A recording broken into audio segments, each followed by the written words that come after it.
नमस्कार दोस्तों। आज की कहानी है पैसों वाली बहू। अरे माँ, यह कैसी बातें कर रही हो? अपनी बेटी के घर भी कोई पूछ कर आता है भला? तुम्हारा ही घर है, जब चाहे चली आओ। अच्छा बताओ, खाने में क्या खाओगी? तुम्हारी पसंद का कुछ बना दूंगी। निशा ने अपनी माँ गोदावरी जी से वीडियो कॉल पर बात करते हुए कहा। गोदावरी जी बोली, बेटी तुम मेरे लिए ज़्यादा कुछ नहीं, समोसा इडली सांभर बना देना। और हाँ, इस समय गाजर का सीजन है तो गाजर का हलवा भी खाने का बहुत मन कर रहा है। परसों तेरी भाभी से बोला, पर वह कल कल करके टालती जा रही है। पता नहीं उसका कल कब आएगा। माँ, तू चिंता मत कर, बस जल्दी से मेरे घर आ जा। तब तक मैं तेरी पसंद का सब डिशेज बनाकर रखती हूँ। तेरे दामाद जी इस समय घर पर है, कहकर गाजर मंगवा देती हूँ और खोआ भी। ठीक है, अपना ही घर समझो। और हाँ, इस बार आ रही हो तो पूरे 1-2 महीने रुक कर आराम से जाना। जब आती हो तो 15 दिन में ही चली जाती हो। कहकर निशा ने अपना फ़ोन रख दिया और राघव को आवाज़ लगाने लगी। राघव, राघव। राघव बोला, ऐसे भी क्या आफत आ रही है कि बार बार गला फाड़ रही हो? अरे आफत नहीं, मेरी माँ आ रही है। तो इसमें क्या है, वह तो 2 महीने पहले भी आई थी और 1 महीने रुक कर गई थी। आप भी मेरी माँ के बारे में ऐसे क्यों कह रहे हैं? अरे बेटी का घर है, जब मन हो आए। खैर छोड़ो, तुम यह लिस्ट लो और सारा सामान ला कर दे दो। मुझे अपनी माँ के लिए गाजर का हलवा बनाना है। पर निशा, आज शाम को तो तुम्हें किटी पार्टी में जाना है और उससे पहले तुम्हें फेशियल, मैनिक्योर, पेडिक्योर और न जाने क्या क्या ताम झाम तुम लड़कियां करती हो, फिर कहीं जाती हो। वह सब कब करोगी? अगर गाजर का हलवा, समोसा बनाओगी? अरे, मैं किटी पार्टी कैंसिल कर देती हूँ। वह मैं किसी और दिन अगले संडे की रख लूँगी। आप छोड़ो यह सब।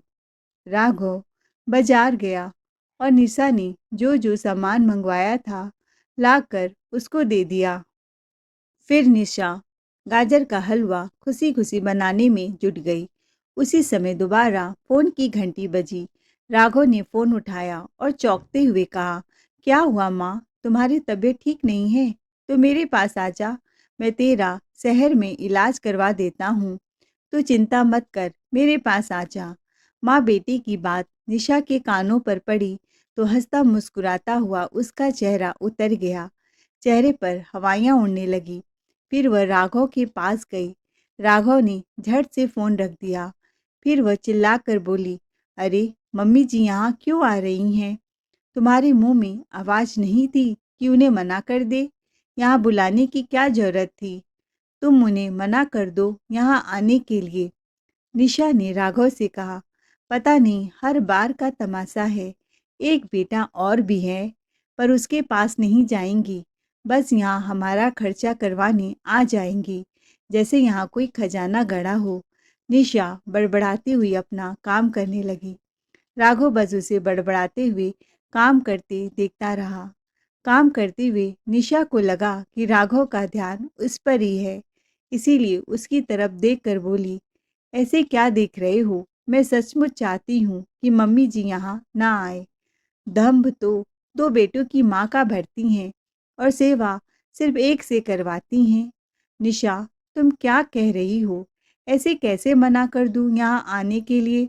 उनकी तबीयत ठीक नहीं रहती है, इलाज की ज़रूरत है।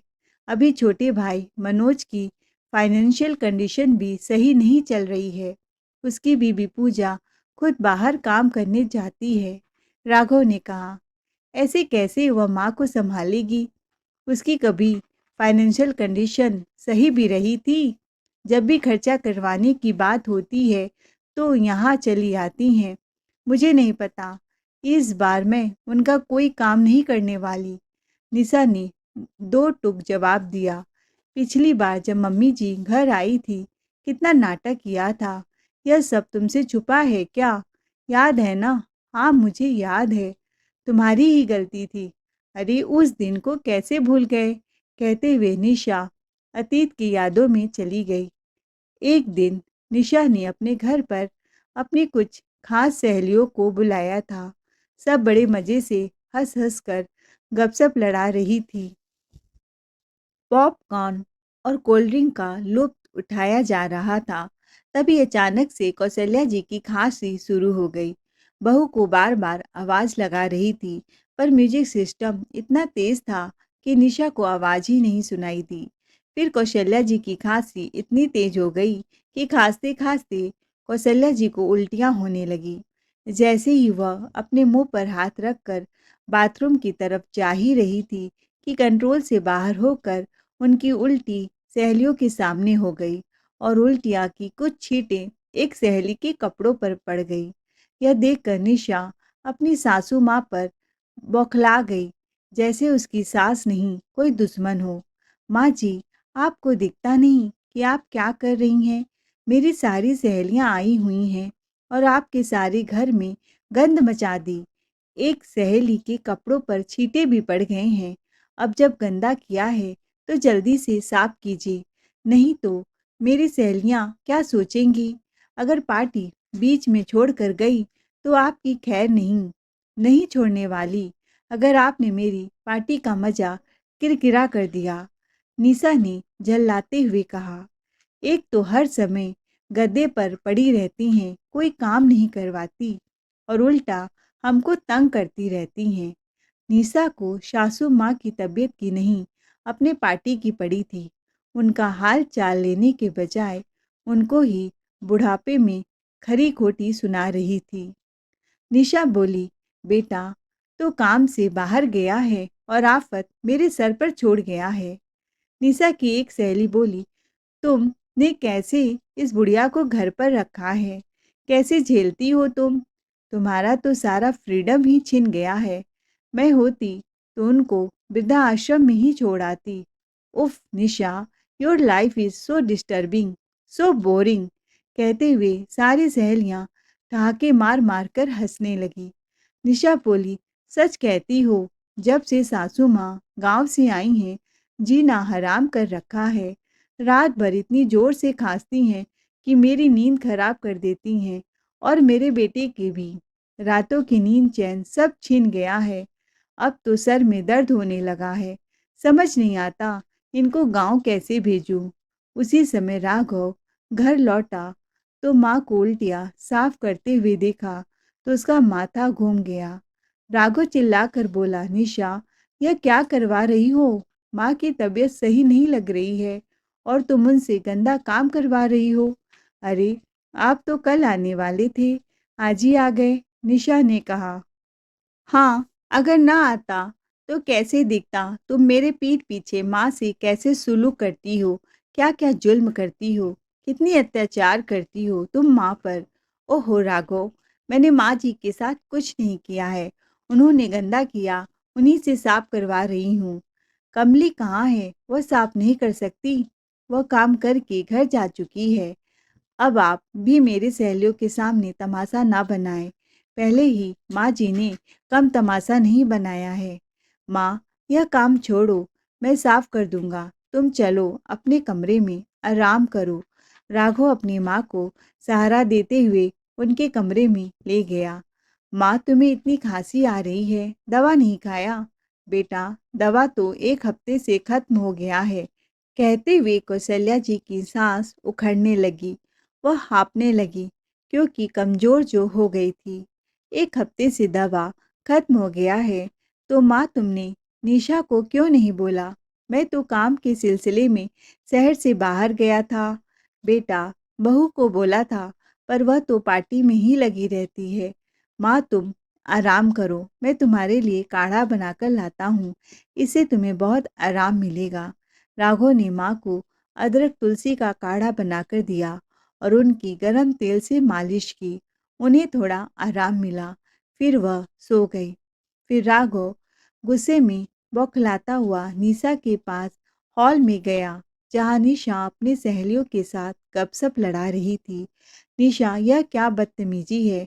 और हाँ, कृपा करके आप सब सहेलियां अपने पति का फ़ोन नंबर दें, ताकि मैं आप सब की पतियों को फ़ोन करके बताऊं कि कैसे आप एक वृद्ध माता का मजाक बनाकर उनसे गंदगी साफ करवाती हैं और हंसी उड़ाती हैं।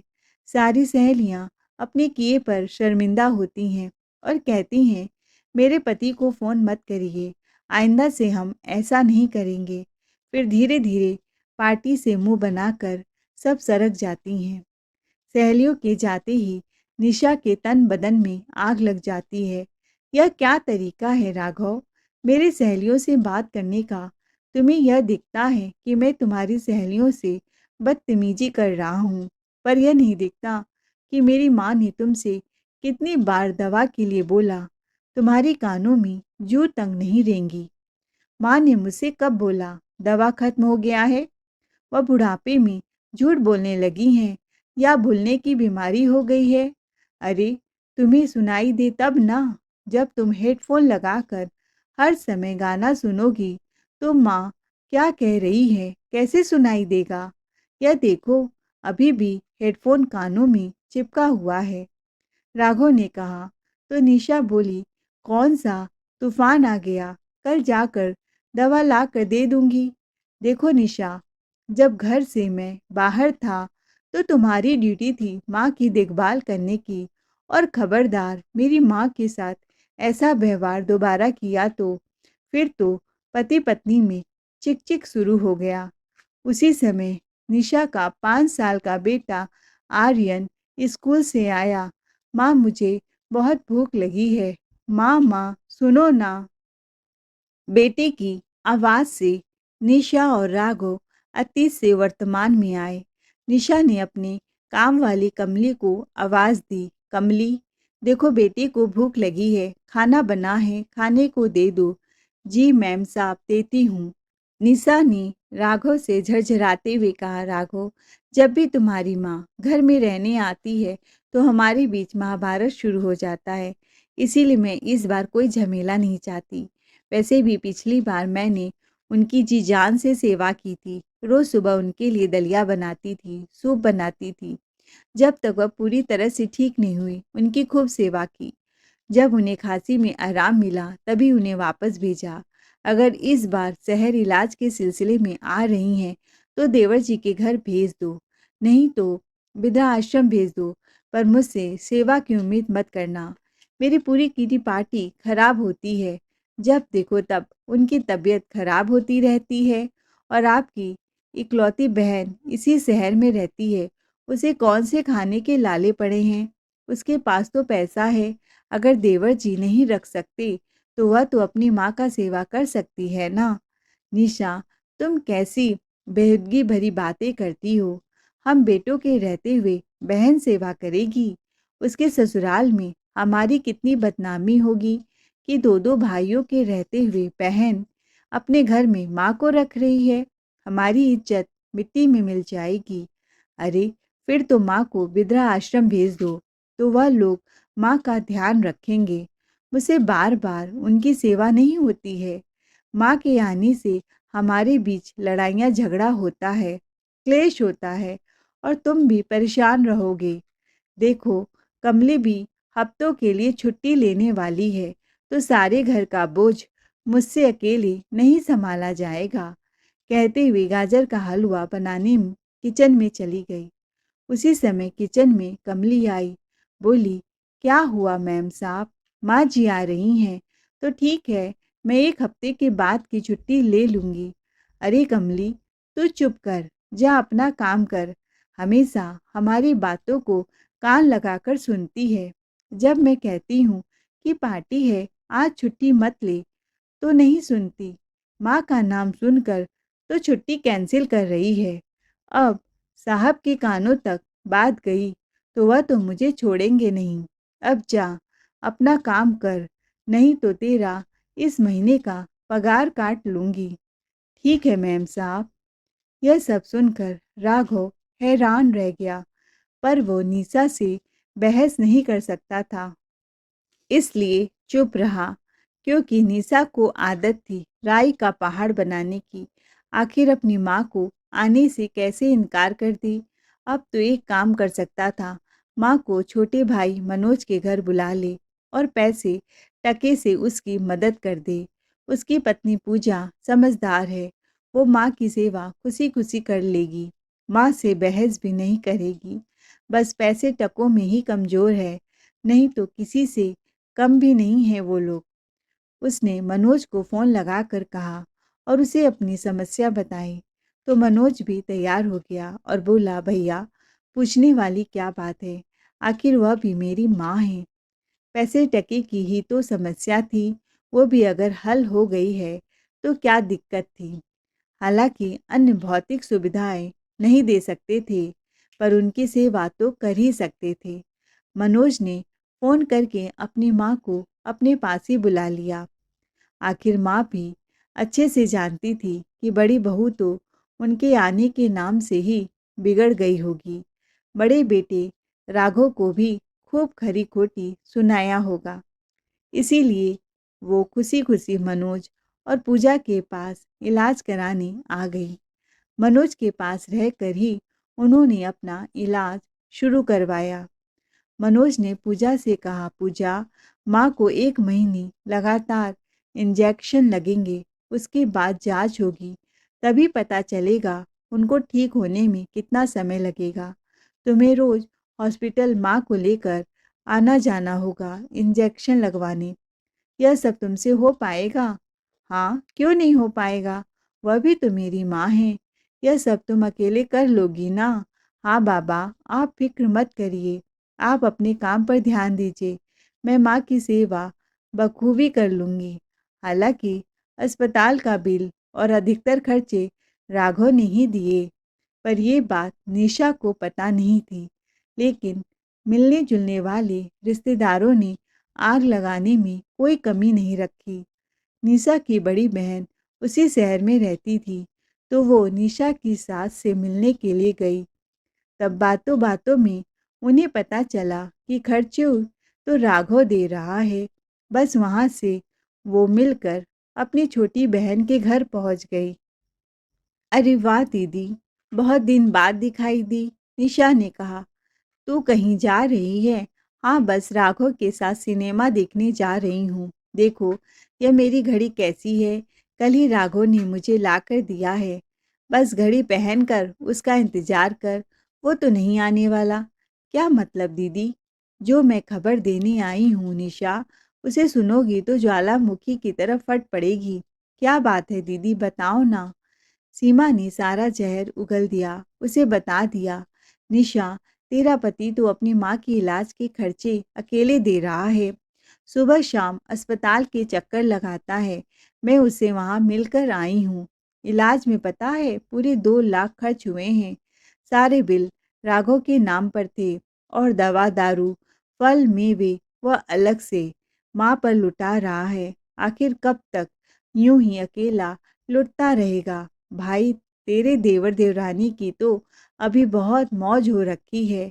खर्च तेरा पति दे रहा है और नाम तेरे देवर का हो रहा है कि बड़ा भाई भाभी होते हुए छोटा भाई माँ की सेवा कर रहा है, इलाज वो करवा रहा है।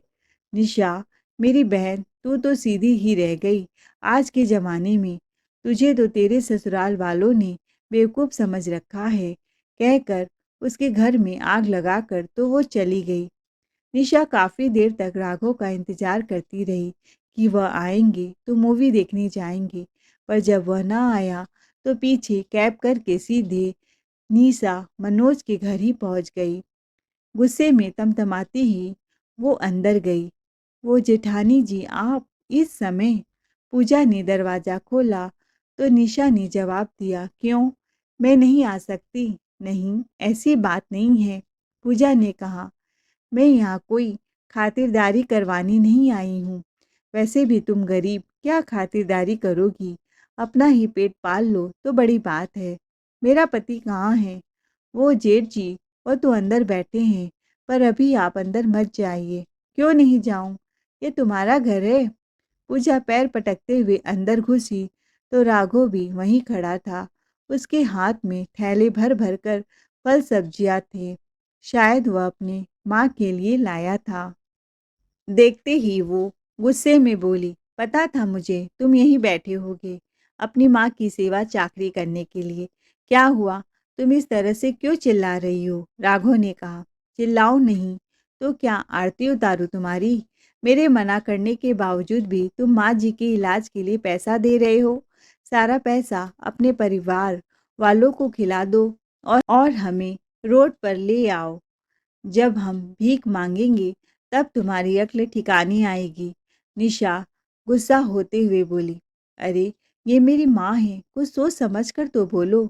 इनके इलाज के लिए मैं भला पैसा क्यों नहीं खर्च कर सकता? दो बेटों की माँ है ना ये, दोनों को प्रॉपर्टी में भी बराबर हिस्सेदारी देंगी ना। तो इलाज करने का ठेका तुमने अकेले ने ही लिया है क्या? भैया आप अभी घर जाओ, हम बाद में बात करेंगे। मनोज हाथ जोड़ते हुए राघव से बोला। ये सुनकर राघव ने उसकी तरफ देखा, पर निशा बोली, लो सुन लो, अब यही औकात है तुम्हारी। ये तुम्हारा छोटा भाई तुम्हें अपने घर से निकाल रहा है, वो मुझे घर से नहीं निकाल रहा है। तुम्हारी इस चिल्लाहट को सुनकर कहीं माँ की तबीयत खराब ना हो जाए। बड़ी मुश्किल से अभी अभी माँ को नींद आई है, हॉस्पिटल से अभी आई हैं, इसीलिए मनोज घर जाने को कह रहा है। अब चलो यहाँ से। कहकर राघव निशा का हाथ पकड़कर उसे अपनी कार में ले आया और घर रवाना हो गया। पर घर आकर भी निशा ने काफ़ी हंगामा किया। वो तो बस जिद लेकर बैठ गई कि तुम तो अपना प्रॉपर्टी में हिस्सा लो और रिश्ता खत्म करो। राघव ने उसे बहुत समझाने की कोशिश की, पर वो तो कुछ सुनना ही नहीं चाहती थी। बंटवारे की जिद पकड़ कर बैठ गई और कहने लगी, अब मैं खाना तभी खाऊंगी जब बंटवारा होगा।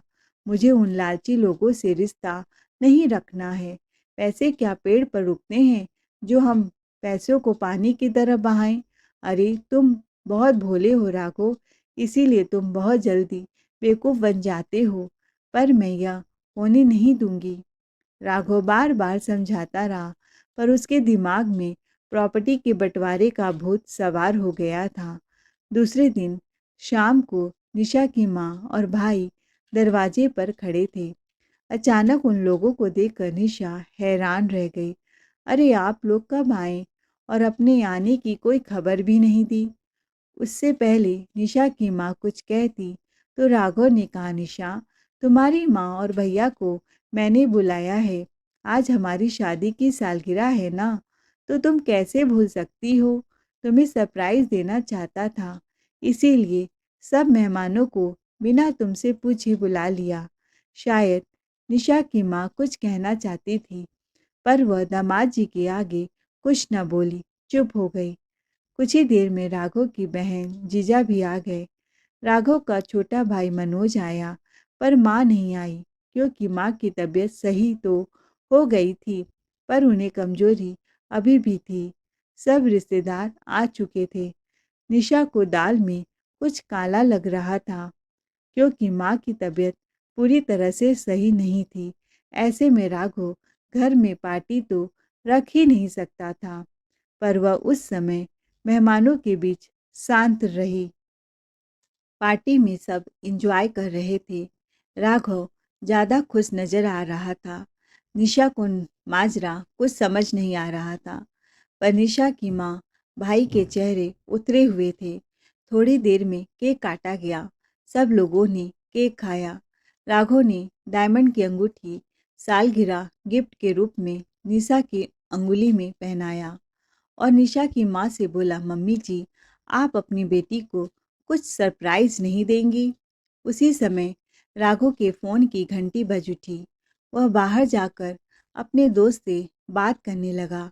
निशा अपनी माँ को साइड ले जाकर कहने लगी, क्या बात है माँ, राघव के सरप्राइज की बात कर रहे हैं? मुझे बहुत डर लग रहा है। क्या बात है, मुझे बताओ। तूने जो सरप्राइज हमें दिया है वह क्या कम थी? भाई ने कहा। क्या मैंने कब सरप्राइज दिया? अरे मेरी तो आप लोगों से 10 दिन से बात तक नहीं हुई। निशा हैरान होते हुए बोली, अरे तेरी सास की तबीयत खराब है, उनका इलाज चल रहा है, तो इतनी गरीबी के दिन आ गए। कि तू अब प्रॉपर्टी में हिस्सा मांग रही है। तुझे ये बातें सोच कैसे गई कि तू हमसे प्रॉपर्टी में हिस्सेदारी के लिए बात कर रही है? भाई ने कहा, मैंने कब आप लोगों से हिस्सेदारी मांगी? मैं अपने मायके से क्यों बंटवारा लूंगी भला? निशा हैरान परेशान होते हुए बोली, माँ, यह झूठ बोल रही है। करोड़ों की संपत्ति देखकर इसको लालच आ गया होगा। कहीं इसका इकलौता भाई अकेले ना हड़प ले, इसीलिए यह हिस्सा लेना चाहती है। माँ, इससे बोलो, आज से इसका मायका खत्म। भाई, तू कैसी बातें कर रहा है?